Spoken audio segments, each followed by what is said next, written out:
آج کی گفتگو میں میں صرف لفظ صلاۃ کا معنی بیان کرنا چاہتا ہوں،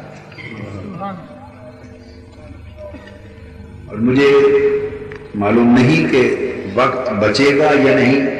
اگر وقت بچا تو اس کے ساتھ سلام پر گفتگو کر دوں گا، اگر نہ بچا تو کوشش کروں گا کہ فقط لفظ صلاۃ پر ضروری حد تک گفتگو مکمل ہو جائے۔ لفظ صلاۃ کے بارے میں ایک خاص بات اپنے ذہن میں جانشین فرما رہے ہیں کہ اللہ رب العزت نے جو اعمال ہمارے لیے فرض کیے اور جو طاعات اور عبادات ہمارے اوپر فرض کی اپنے لیے، اپنی نسبت سے، اس میں بھی سب سے اعلیٰ، عرفہ اور افضل عمل کو صلاۃ کہا۔ اللہ تبارک و تعالی نے اپنے لیے بھی صلاۃ کو منتخب کیا اور اپنے حبیب کے لیے بھی صلاۃ کو منتخب کیا۔ عام طور پہ ایسا نہیں ہوتا، عام طور پہ ایسا نہیں ہوتا کہ وہ کہے کہ میرے لیے بھی صلاۃ پڑھو۔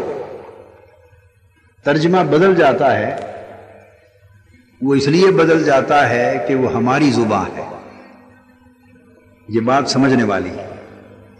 ترجمہ اس لیے بدل جاتا ہے کہ ترجمہ کس کی زبان میں ہوتا ہے؟ پڑھانے والوں کی زبان میں ہوتا ہے، ہماری زبان میں۔ قرآن کی زبان تو ایک ہے۔ ہم صلاۃ کا ترجمہ نماز کرتے ہیں اور صلاۃ کا ترجمہ درود کرتے ہیں۔ نماز اور درود یہ الفاظ ہماری زبان کے ہیں۔ اللہ رب العزت نے تو ایک ہی بات فرمائی، اپنے لیے فرمایا میرے لیے صلاۃ پڑھو، اور اپنے حبیب کے لیے فرمایا کہ میرے حبیب کے لیے بھی صلاۃ پڑھو۔ سبحان اللہ۔ اس کے لیے بھی صلاۃ ہے اور اس کے حبیب کے لیے بھی صلاۃ ہے۔ معنی مختلف ہیں، مگر اس نے حکم اپنے اور اپنے حبیب کے لیے دونوں جگہ صلاۃ کا دیا ہے۔ یہ انتخاب کیوں کیا؟ یہ بات سمجھنے سے تعلق رکھتی ہے۔ لفظ صلاۃ کے لغت کے اعتبار سے 50 سے زیادہ معنی ہے۔ کتنے؟ 50 سے زیادہ معنی۔ ہم ان میں نہیں جا سکتے، بڑی تفصیل میں بات چلی جاتی ہے، اور اصطلاحاً بھی لفظ صلاۃ بہت سے معانی میں استعمال ہوتا ہے۔ اصطلاحاً بھی ہم ان تمام اصطلاحی معانی میں بھی اس وقت نہیں جا سکتے۔ ان میں سے چند اہم چیزوں کو آج کی اس مبارک مجلس کے لیے منتخب کر رہا ہوں۔ اللہ پاک نے حکم دیا کہ لوگوں، میں بھی اپنے محبوب صلی اللہ علیہ وسلم پر صلاۃ پڑھتا ہوں، اور میں نے اپنے سارے فرشتوں کو بھی اس عمل صلاۃ میں اپنے ساتھ شریک کر لیا ہے۔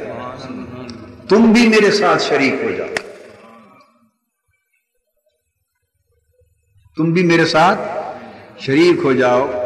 تو ان اللہ و ملائکتہ، اور پھر یا ایھا الذین آمنوا، میں بھی صلاۃ پڑھتا ہوں حبیب پر، میرے حکم سے میرے سارے فرشتے بھی پڑھ رہے ہیں، اور تم بھی اے ایمان والو تم بھی صلاۃ پڑھو۔ گویا وہ بات یہ فرمانا چاہتا ہے کہ اے میرے بندو اور مومنو، آؤ میں تم ہم سب مل کر مصطفیٰ پہ صلاۃ پڑھا کریں۔ سبحان اللہ، سبحان اللہ۔ جو آسمانوں میں رہ رہے ہیں وہ بھی، جو زمینوں پر بس رہے ہیں وہ بھی، اور زمین اور آسمان کو بنانے والا خود بھی،